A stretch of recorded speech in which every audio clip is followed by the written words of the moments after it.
Well, of course, awareness is the primary thing, that we need to become aware enough so that we start to readjust our thinking and our assumptions and the presumptions about what can be done.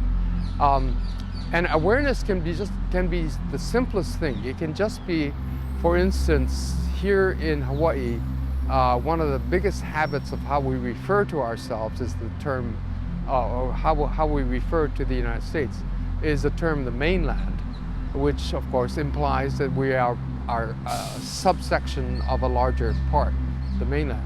So just changing the way we think about ourselves, or just changing the vocabulary, not ever referring to the United States as the mainland, but call it the United States, or the states, or the continent, or that country over there, or America, or something other than the mainland, starts to actually reorder our thinking. So now it may sound like a very, very, it may sound like it's not a very, very great thing to do, but actually it is, because it starts to reorder your mind. One of the other things we're also encouraging people to think about, that when they get up in the morning, the first thing they think about is that they're in the Hawaiian Kingdom, and start to order their mind and remind themselves the whole day long, I'm in the Hawaiian Kingdom. I'm driving my car. I'm in the Hawaiian Kingdom. I'm taking a breath. I'm, taking my kids to school or whatever in the Hawaiian Kingdom, just to reorder our thoughts so that we don't see this anymore as the state of Hawaii. We see it as the Hawaiian Kingdom, and that actually begins to reorder our minds. Now, there are more specific things we can do that we would have to be a little bit more cautious about.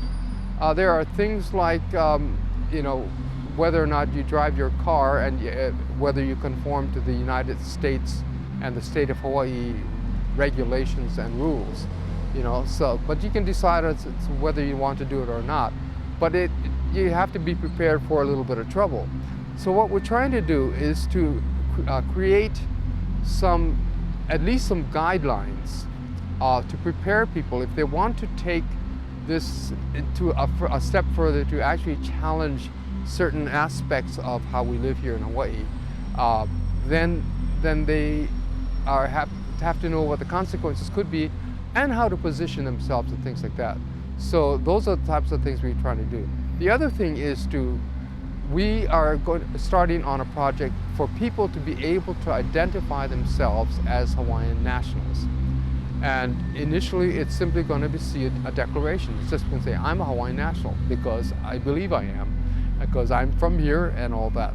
So eventually, that list will become an actual registry of people who have the ability to be the body politic, the ones who make decisions within the Hawaiian Kingdom, or the return of the Hawaiian nation. So there are all of these incremental types of small things we can do that will build up. And then, of course, there are large events that we can come together on to protest certain things, or to call attention, or to declare things. For instance, when we resurrect our Independence Day, Laku'okoa, that is a statement of here we are, and this is our Independence Day, celebrated since 1843, and those types of things, the reminder of our historic landmarks and historic benchmarks. Those types of things are all very valuable to us.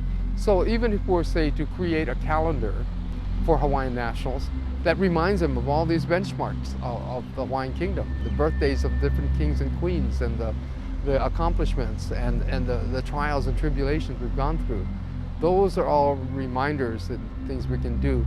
So there are lots and lots of different ways we can build the awareness and the consciousness of our nation.